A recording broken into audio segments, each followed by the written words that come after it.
이 시간에는 2페이지 맨 하단부 바로 들어갑니다. 요한복음 7장 27절에 그러나 우리는 이 사람이 어디서 왔는지 아노라. 그리스도께서 오실 때는 어디서 오시는지 아는 자가 없으리라. 이렇게 이 유대인들이 이런 생각을 가지고 있었다라는 것은 가르치는 자들이 이렇게 가르쳐놨기 때문에 이렇게 생각하고 있었던 거예요.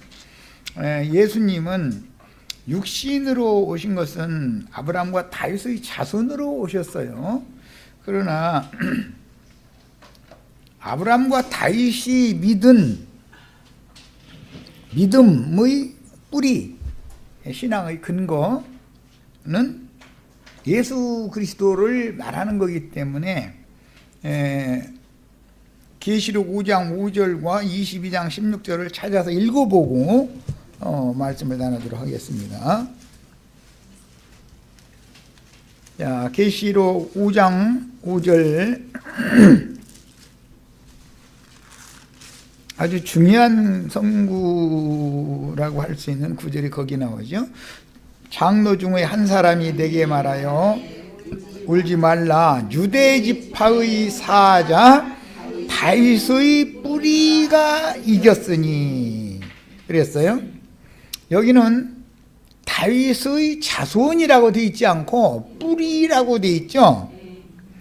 이 말은 육신적인 다윗의 조상이라는 말이 아니죠. 예수님은 육신적으로는 다윗의 후손이지. 그렇죠?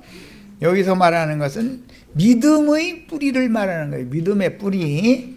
아브라함의 믿음, 다윗의 믿음의 근거가 바로 예수다. 지금 그 말인 거예요. 이 말은 생명의 근원은 예수다. 지금 그 말이에요. 믿음의 근원은 예수다라는 말은 곧 생명의 근원은 예수다. 아브라함의 생명의 근원은 예수, 다윗의 생명의 근원은 예수, 아브라함의 믿음의 뿌리는 예수다. 그 말이에요. 믿음의 조상 아브라함이죠. 그런데 아브라함의 믿은 그 하나님이 바로 예수다. 지금 그 말을 말하는 거예요. 그 이만희라는 사람은 지가 이긴 자라고 그러죠. 그러잖아요. 이만희 이긴 자, 예언된 목자, 약속의 목자 했었는데 이긴 자는 다윗의 뿌리가 이겼다고, 유대 지파의 사자 다윗의 뿌리 예수가 이겼다고 돼 있지 이만희가 이겼다고 돼 있는 게 아니잖아. 이 성경을 정확하게 알면 말 같지 않은 소리 오면 이 구절 좀 한번 해석해 보라고 이제 그러면 그 다윗의 뿌리가 나야 이렇게 못 올 거 아니야. 그 얼마나 어리석은 자들이야. 자, 22장 16절 봅니다. 22장 16절 나 예수는 교회들을 위하여 내 사자를 보내어 이것들을 너희에게 증언하게 하였노라. 나는 다윗의 뿌리요 자손이니. 다윗의 뿌리요 할 때는 다윗의 믿음, 다윗의 생명의 근원이 나다라는 말이고, 그 다음에 자손이다라는 말은 혈통적으로는 아브라함과 다윗의 자손 예수지요. 마태복음 1장 1절에 아브라함과 다윗의 자손 예수 그리스도의 족보책이다 이렇게 시작되잖아요. 로마서 1장에서 몇 절만 읽고 오겠습니다. 예수에 대해서 알려면 양면을 정확하게 알 필요가 있다는 걸 이 시간에 말씀드리려고 이렇게 읽고 시작하는 거예요.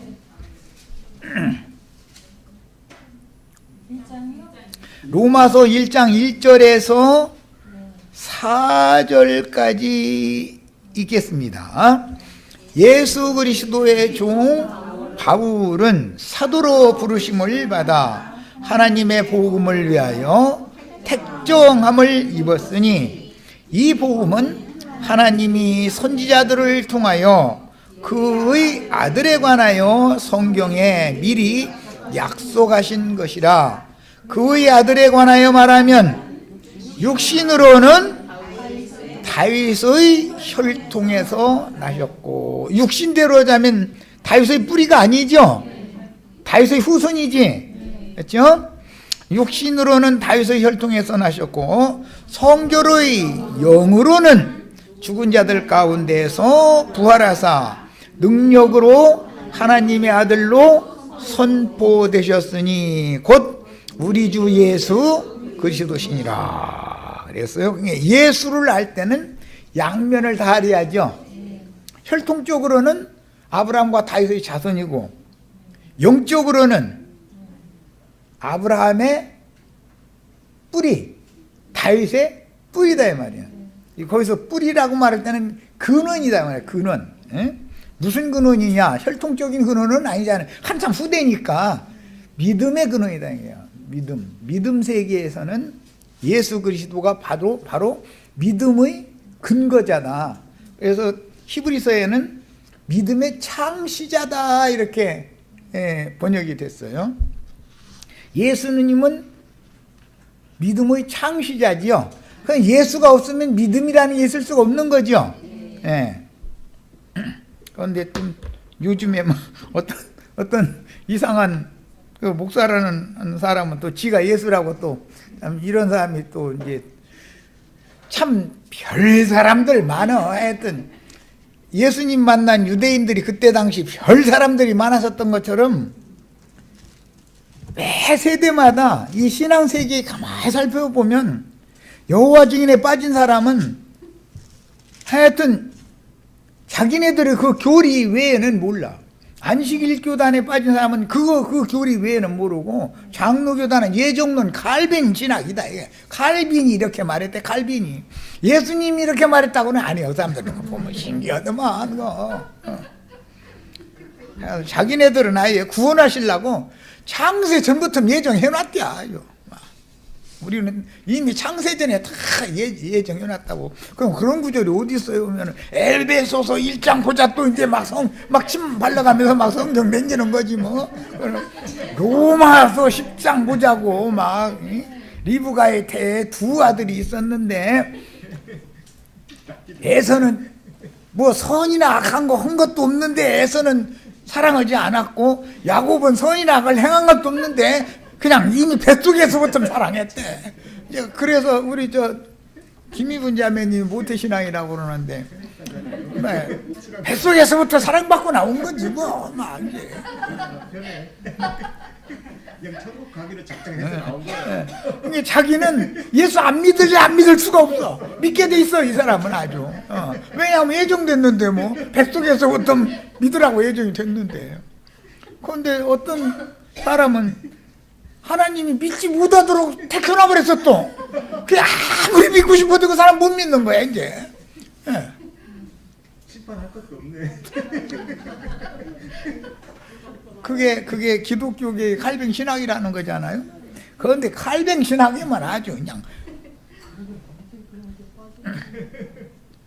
못 말려. 누가 말려 이런 사람들을.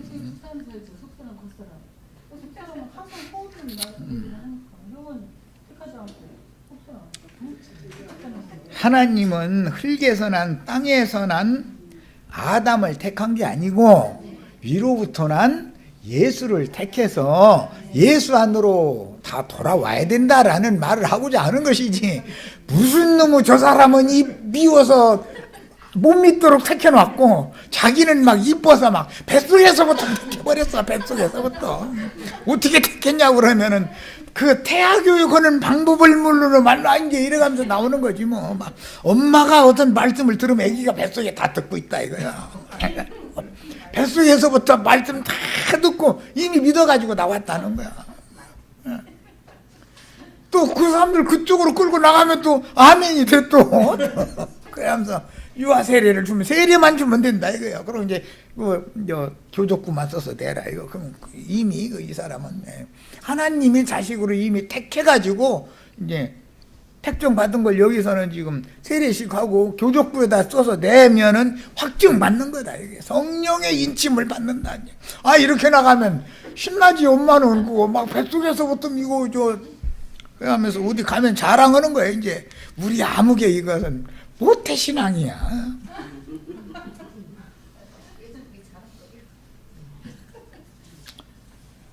요한복음 9장에 보면 태어날 때부터 수경으로 왜 태어났는가 그 원인이 나와.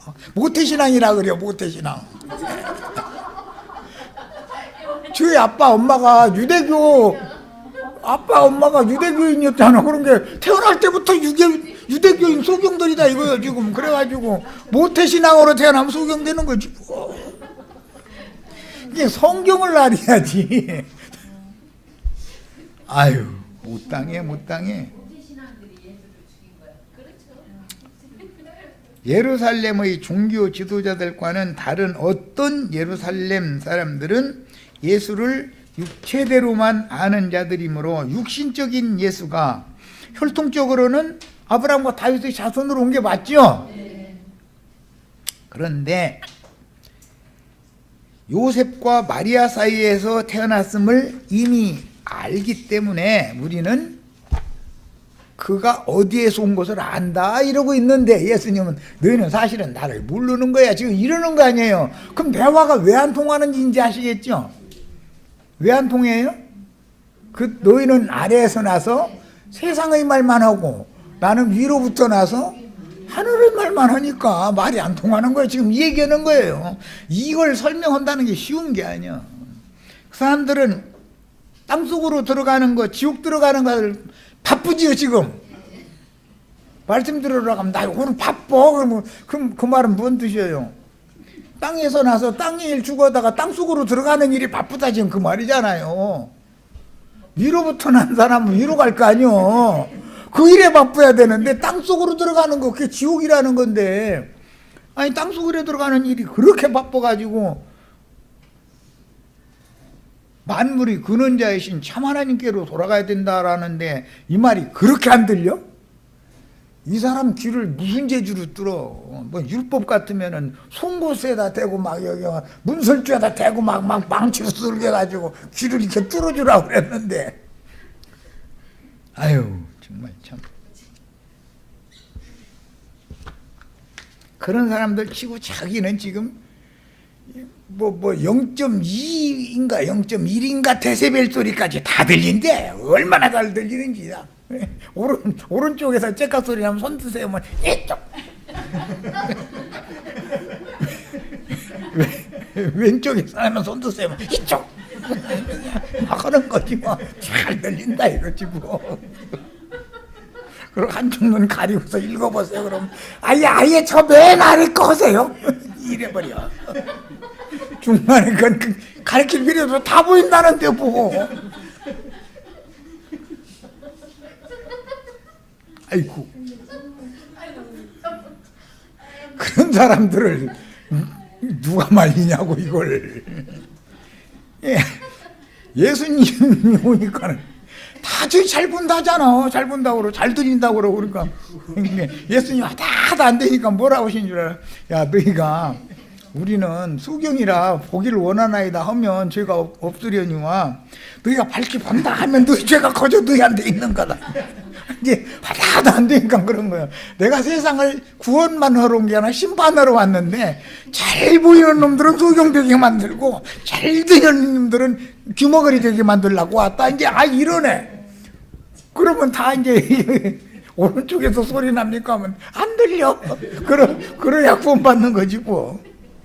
한쪽 눈 바꿔서 가리키는 대로 한번 읽어보세요. 하면 아예 저 위쪽에서부터 보세요. 그 담줄은 안 보여요. 이러면은 이제 구원 받는 거지 뭐.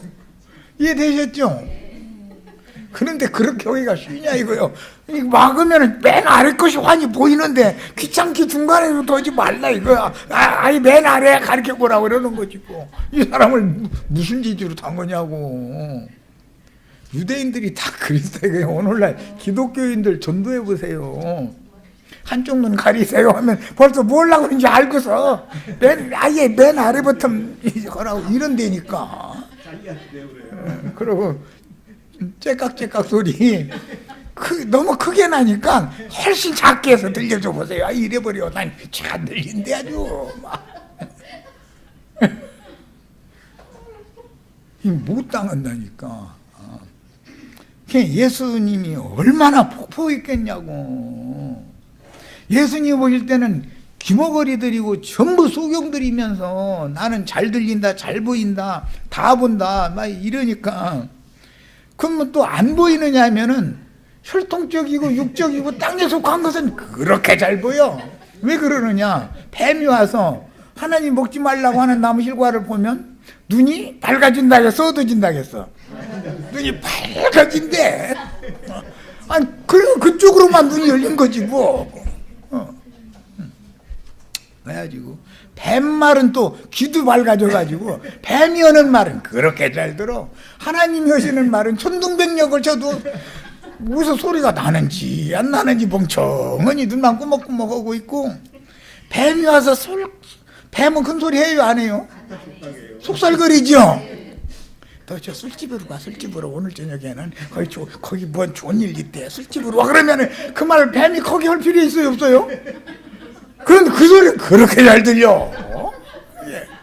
하나님이 그냥 하늘과 땅을 진동하는 천지병력 치는 소리를 해대도 어디서 뭔 소리 나는지 안 나는지.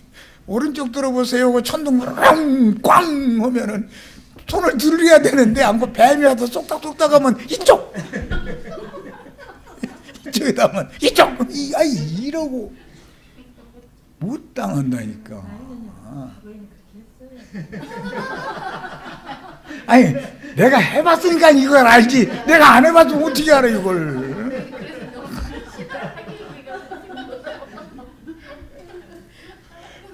그러면서도 예수님이 오셔서 말씀하시면, 예수님이 말씀하시면 들려야 되잖아. 오늘도 말씀을 하셨을 때 좋게 말했다고 되는 게 외쳐서 말씀하셨다 했어. 그러면 잘 들으면 외쳐서 말할 필요 있어요 없어요?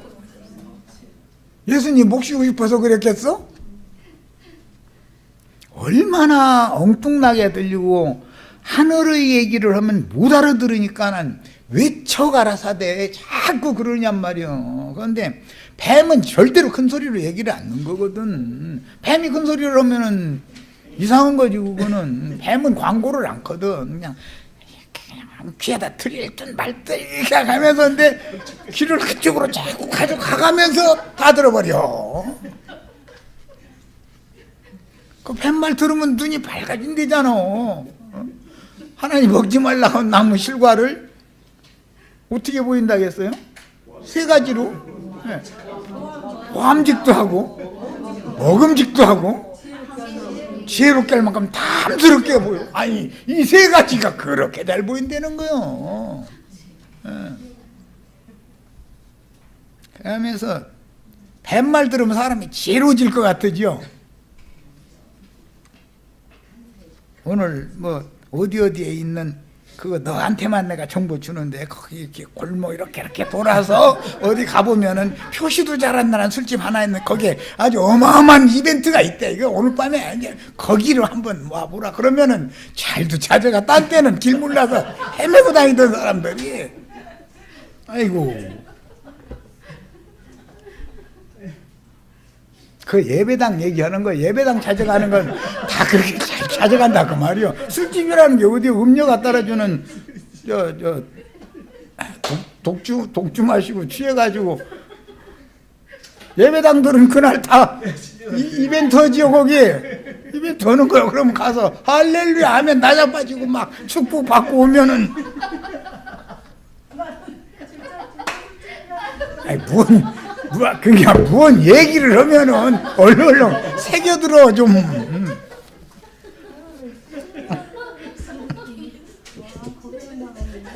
아니, 잘도 찾아다녀. 그런 데는 골목 이렇게 돌아서 이렇게 그냥 뭐 라이턴, 랩턴 이거 막 5번 하면 나는 머리 아파가지고 어디로 가라는 소리인지 몰라. 막 다음 사거리에서 랩턴, 그 다음은 2번 건너가서 라이턴 막 이래서 하면 아니 머리 아파. 몰라 난. 그런데 사람들은 그 말은 그렇게 잘 알아듣고서는 귀신같이 찾아가서 이벤트 참석하고 오는 거지 뭐. 그러면 마음이 그렇게 편안하고 좋대네. 아이고 사람 주고 그런 생활 진짜 끝내야죠 이제. 하나님의 나팔 소리가 크게 들려야지 귀신 소리가 그렇게 잘 들려가지고, 그러니 참 이 예수님하고 유대교인들하고 예수님 속 터져 죽을 일이야. 이게 속 터져 죽어 아주.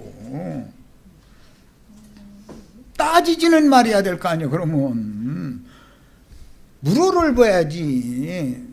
우리가 당신 뭐 하는 표적 같은 거 보면은 일반 사람이 할 수 없는 것이고, 예루살렘 우리 지도자들, 우리 랍비들은 그런 표적을 한 번도 행한 적이 없었는데 참 깨우뚱 표적 행하는 거 보면은 긴 것 같고, 뭐 얘기하는 소리 들어보면 또 아닌 것 같고, 헷갈린다고. 좀 당신이 누군가를 우리 정확하게 알기를 바란다고 뭐 이렇게 겸손하게 물어봤으면 주님께서 귓속말로 쏙닥쏙닥 해주실 거 아니야 또.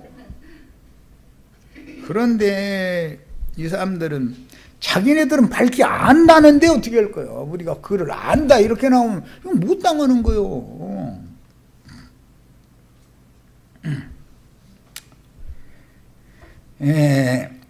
그들은 예수를 다윗의 뿌리이며 가지라고 양면을 깨닫지 못했다. 왜? 성경은 항상 안팎으로 기록되어 있는데 성경은 다 예수에 대해서 지금 말하는 거예요. 성경이라는 건 누구에 대해서 말하는 거예요? 예수 그리스도에 대해서 말한 거예요. 성경은 전체가. 그런데 예수 그리스도를 안팎으로 소개를 해놨다 이거예요. 그런데 밖에 쪽으로는 눈이 열려가지고 밖으로 아는 것은 다 보이고 아는 것 같아. 그런데 균형이 안 맞는다 이거예요. 균형이. 밖의 것을 가지고서 뭘 궁극적으로는 말하고자 하느냐면, 안에다 말해놓은 그분을 설명하기 위해서 밖의 말을 해놓은 건데, 밖의 말을 가지고서 우리는 안다 이런단 말이야. 이런 것 보고 조문은, 의문은 죽이는 것이요 영은 살리는 것이다. 그런 거예요. 너무 한쪽으로, 밖의 것 쪽으로 치우쳐서 알았다 이거예요. 그게 균형이 안 맞는 거예요, 신앙생활에. 자, 그 다음에 성경에 의하면 아브라함과 다윗의 영적 생명의 뿌리, 즉 믿음의 근원이신 그리스도는 혈통으로는 아브라함과 다윗의 자손으로 오셔야만 되는 거예요. 예언에 이렇게 돼 있으니까, 구약 성경에. 그러나 실제 그분은 창조의 근본이신 예수 그리스도. 계시록에 나오는 말이에요. 예수님이 없으면 창세기 1장 1절이 있어요, 없어요? 창세기라는 것이 있을 수가 없어요. 창조의 근원자가 예수인데, 창조의 근본이신 예수. 그래서 나는 처음과 나중이요, 시작과 끝이요, 알파와 오메가다. 그런 거예요. 그러면 양면을 알아야 되지 않냐 이거예요. 껍데기만 보다 보니, 아까 시간 마지막에 내가 뭔 얘기를 했냐면, 육신으로 이 생에 살아계시던 예수를 흠잡으려고 하면 흠잡힐 것이 있어요, 없어요? 육신을 입은 사람이 사람의 눈으로 볼 때 자기의, 사람의 의로 재판의 기준, 잣대를 딱 삼는다면 예수님이 아무리 의를 행해도 그들의 눈에는 예수가 의롭게 보이지 않는 거예요. 아까 내가 그래서 예를 들은 거예요. 그것 좀 말이야. 조금 깎아줘도 될 텐데 자기 남길 만큼만 남기고, 자기가 볼 때는 너무 과도하게 남긴다고 생각하는 거예요. 그거 말이야. 조금 이게 좀 그 기술 좀 있다고 참 너무 빼는만 뭐 이렇게 흥을 잡기로만 하면 한두 것도 없는 거예요. 예수님이라고 그런 일이 없었겠냐 이거요. 성경에 그런 걸 누구 일을 기록해 놓지 않으니까 모르지. 예수님도 뭐 좀 주님께는 좀 죄송하지만 예수님도 방구 꼈다고. 예수님은 방구 한 번도 안 끼고 살았다 이러면 그런 구절은 있어? 그럼 또? 예수님 방구 안 꼈다는 구절도 없잖아. 방구 꼈다는 구절도 없지만. 목숨 노릇하면서 뭐 물품 만들어주고 뭐 할인을 조금 해줬는지 뭐 안 해줬는지, 해줬다고 누가 장담할 거요? 안 해줬다고 또 누가 장담할 거야? 그러니까 사람 사는 건 똑같다 나는 얘기하는 거예요. 그것은 외적으로 아는 건 바르게 아는 게 아니다 이거예요. 예수를 아는데 흠잡히지 않을 육신이 어디가 있냐 그 말이요. 그런데 사람들은 예수를 육신대로만 판단을 하는 거예요. 그러니까 맨 흠잡힐 일밖에 더 했어요. 뭐 우선 태생을 봐도 그래도 예루살렘에 무슨 저명한 그 랍비의 아들로 태어난다든지 대제사장 아들로 태어난다든지 못하면 율법자들이라도 해서 태어난다든지 뭐 이렇게 좀 그래야 되는데 상류층 뭘로 태어나야 되는데 그것도 아니고 저 촌구석에 말이야 갈릴리 바닷가에 나사렛이라는 데서 목수 노릇하던 사람이 와가지고 나는 하늘로부터 왔고 난 내 아버지는 하나님이야 이러니까 미쳤다 소리를 하는 것이 이해가 돼요. 저 귀신 들렸다 소리가 이해되죠? 그들의 눈으로 볼 때는 예수는 너무 흠이 많은 거예요. 예수님이 하시는 말은 전부 헷갈리는 소리만 하는 거고 그렇잖아요. 야, 왜 그러면 육신대로 유대인의 혈통으로 베들레헴에서 태어나가지고 가난한 자들, 고통받는 자들, 버림받은 자들을 구원하러 오셔야 했는가? 저주받은 인생, 아담 세계에 저주가 임했죠. 그러니까 아담 세계의 인생들이 삶의 애환이 무엇인지 하늘에서 영광 보좌에 하늘에서만 이렇게 앉아 있으면 그걸 체휼할 수 있어요. 그냥 알기는 알죠. 온 우주를 이렇게 아유 저놈 고생하네, 아유 참 안쓰럽네 이렇게는 할 수 있죠. 그 하나님이라면 창세 전부터 그 영광의 자리에 있었다는 거 아니에요. 예수가 아까 읽었죠. 그렇게만 해가지고 저주받은 인생들을 아는 것은 하나님이 저주받은 인생들을 바르게 아는 게 아니에요. 저주받은 인생들이 자신들을 구원하러 오신 예수를 육체대로 아는 것은 바르게 아는 것이 아니에요. 똑같은 입장이에요 지금. 그죠? 영광보좌에 가만히 앉아있는 하나님이라면 저주받은 인생의 삶의 애환이 뭔지를 정말로 체험적으로 긍휼히 여길 수 있는 체휼하시는 분이다 이랬는데 경험도 안 해보고 아는 건 그건 진짜 많은 게 아닌 것이거든.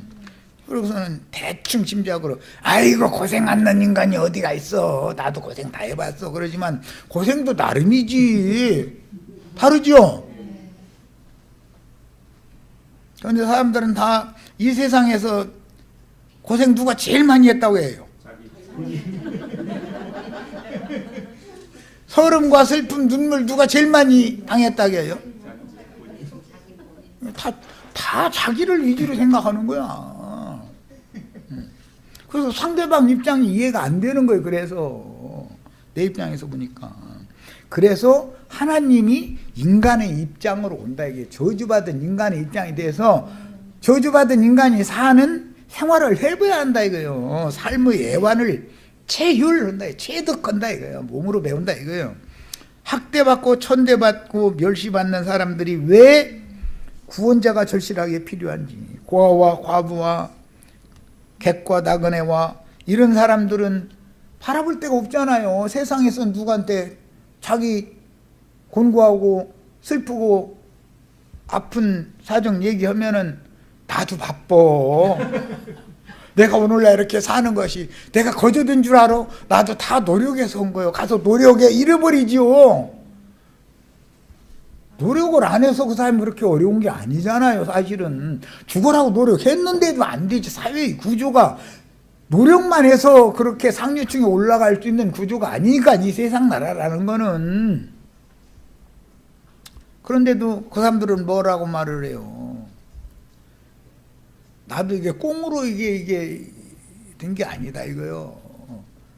너는 노력도 하지 않으니까 그런다 이런 식으로 매도해버린다 이거예요. 노력을 하려도 무언가 소도 어덕이 있어야 뭐 비빈다고. 그죠?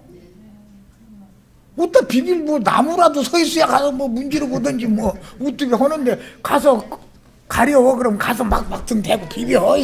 아니 등 대고 비빌 뭐가 있어야지. 예를 들어서 고아와 과부 보고 나 힘들고 어렵다고 어딘가 좀 나도 등 대고 좀 기댈 때가 필요하다고 예를 들어서 그러면은 자기 자신이 과부의 남편이 되어주고 과부의 아버지가 되지 않은 입장에서는 나도 다 당신만큼 고생하는 사람이 세상에는 없어. 나도 노력해서 이 자리에 왔어. 나 바빠. 딴 데 가봐. 이렇게 하기 쉽다 이거요. 사람이라는 건. 그리고 자기한테 기대로 오는 사람 좋아하는 사람 하나도 없어. 대여간 부부도 기대려고 하면 싫다고 하는데 뭐. 나도 내 몸무게 감당하기 힘들어. 이래버려.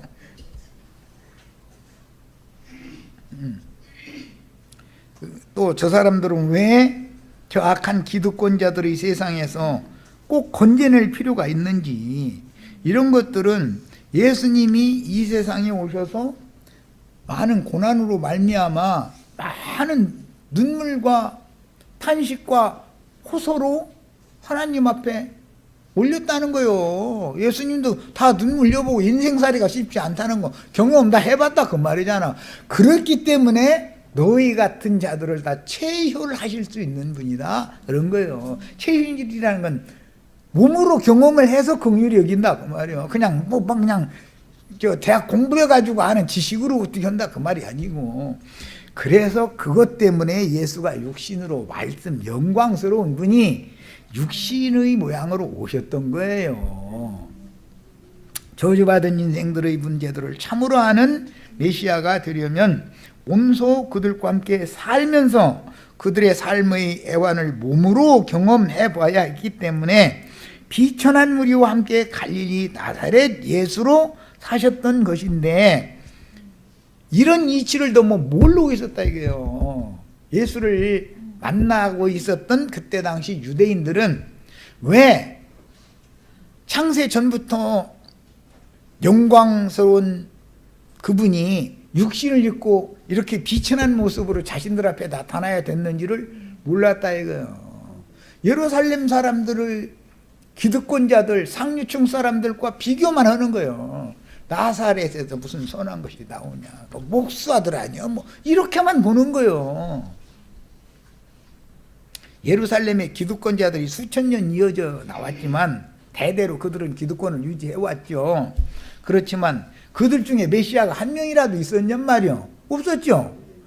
그러면 그 기득권층에서 메시아가 올 것이라고 기대를 계속 한다면 메시아를 영원히 그럼 못 만난다는 뜻인데, 그러죠? 어떻게 할 거예요 그러면?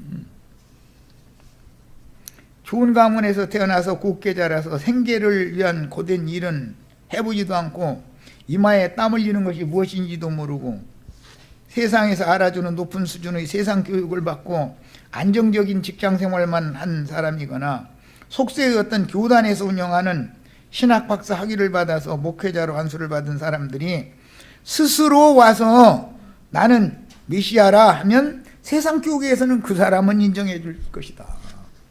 그죠? 꼭 뭐라고 말을 하느냐, 무슨 부흥 강사 소개하는데 보면은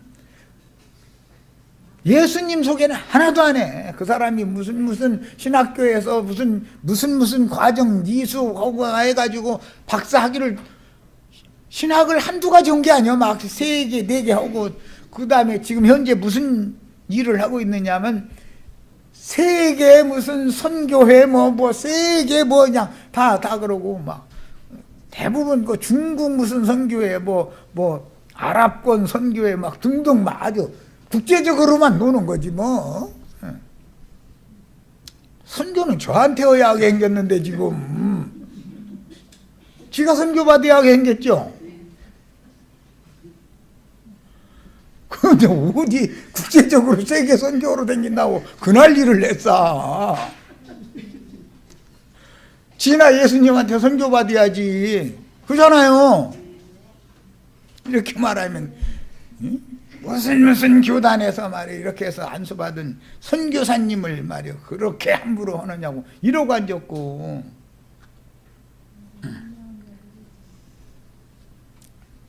하늘이 보낸 선교사인 예수님이 진짜 선교사지 무슨 지가 얘기를 말해야지. 예수님이 선교사로 오셨죠. 창세 전부터 영광 보좌에 계시던 그분이 말씀이 육신이 돼서 오신 목적은 선교로 온 거 아니에요 지금. 그런데 누구한테 선교한다고요? 삶의 애환이 무언지 학대받고 천대받고 멸시받는 사람들이 왜 절실하게 메시아가 구원자 그렇게 필요한지, 기득권자들한테 세상에서 눌림당하고 항상 짓밟히고 침뱉음 당하고 그런 사람들만 메시아를 고대하지요. 배가 이만큼씩 나와가지고 메시아가 어디서 올지 알 수도 없어 이렇게 가르쳐놓은 사람들한테는 메시아가 필요하지 않은 거예요. 병든 사람한테는 의원이 필요하지, 난 건강하다 하는 사람한테 의원이 필요해요? 필요 없어요? 필요 없는 거예요. 그런데 가짜가 지가 선교사래 하면서 명함 파가지고 다니면서 요새 무슨 일 하시냐고, 아프리카에 선교 지금 하느라고 막 어디 막 가나 수단 막 어디 다니는 데도 많어. 이렇게 듣다가 그러고 바쁘게 그러고 다니시지 말고 예수 그리스도께 선교사님이 선교 받으셔야 되겠어요. 이제 이랬다가는 안색이 딱 변하는 거지 뭐. 사람을 뭘로 알고 말이야.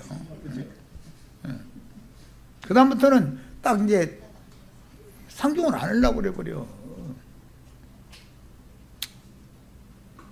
그러나 예수님과 사도들을 유대 교인들이 외모로 보는 관점으로는 그 출신이나 배경이 그 당시 사회에서도 너무도 낮고 천한 사람으로 오셨더라는 거예요.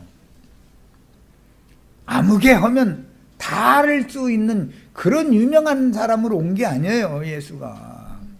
그러다 보니까 이렇게 지금 멸시당하는 거 아니에요. 유대교인들의 관점으로는 예수를 메시아라고 인정해 준다는 건 수준 미달이다. 예수는 볼 때 어느 면에서 봐도 특히 예수의 육신적인 출신에 대해 잘 아는 사람들의 입장에서는 예수를 메시아로 받아들이기가 어려웠으니 이것이 사람의 눈에 비친 예수의 모습이다. 우리도 오늘날 예수를 오해할 수 있죠. 얼마든지 그럴 수 있어요. 그때만 그런 게 아니에요. 매세도 인간이란 건 다 그런 거거든. 내가 아까 듣는 얘기, 보는 얘기, 그건 주님이 보게 해주신 것을 봐야 되고 주님이 듣도록 귀를 뚫어 주셔야 되고 이제 그런 얘기를 하느라고 뭐 뱀에 속살 그리면서 뱀은 큰 소리로 안 는다. 속닥 하면은 골목골목 다 찾아서 잘 간다. 그 예를 들은 거예요. 이해를 쉽게 하시라고. 어떤 시대의 모든 세대마다 기득권을 이어오는 자들은 자신들의 신분과 지위를 이대로 이어가기를 원하지 자신들에게 짓밟히던 빈천한 계층이 자신들의 신분과 지위를 얻고 누리며 자신들이 도리어 그들에게 짓밟히는 세상이 오는 것은 두려워한다. 그렇죠? 주님은 그런데 이걸 뒤집으러 온 거죠.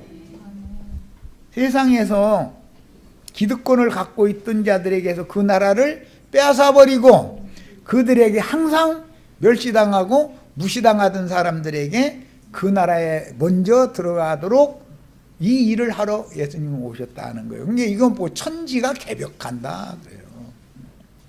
뒤바뀌어 버리는 거지 완전히. 그래서 이런 말씀을 통해서 기분 나쁘게만 들으시려고 하지 말고 세상 교계에서 유명한 이름 날리고 사람들한테 영광받고 존경받고 돈 받고 받을 거 다 받는 분들 잘 생각을 해보셔야 됩니다. 진실한 신앙 양심이 있어서 청결한 하늘 가운데에서 하나님의 불꽃 같은 눈빛 아래에서 나의 눈이 마주친 적이 있는 사람이라면 뜨끔한 말로 들어야 돼. 이게 진짜 하나님의 나팔 아니냐 이거예요. 그런데 이 소리는 안 들려. 이거 손 들어보라고 하면 이런 천둥백력 치는 소리를 아무리 해도 외쳐가라사 해도 안 들려. 그럼 막 마귀가 쏙싹쏙싹 하는 소리는 이쪽 해가면서 그냥 반향됐지. 손도 잘 들고 잘 들린다는 거지 뭐. 사람은 이렇게 고장나 있는 거예요. 다. 뭔가 왜 그런 거예요? 나기를 어디에서 낳느냐? 근거지가 어디냐 이거. 내가 어디에서부터 낳느냐 이게. 누구라도 그래서 실제로 세상의 기득권자들은 세상 나라가 주와 그 그리스도의 나라가 되는 것을 거부하게 돼 있는 거다. 그 사람들이 하는 말은 뭐냐면 뭐 개똥에서 굴러도 세상이 좋다 이래버리. 아주 참 표현 잘하는 것 같아 내가 보기에는.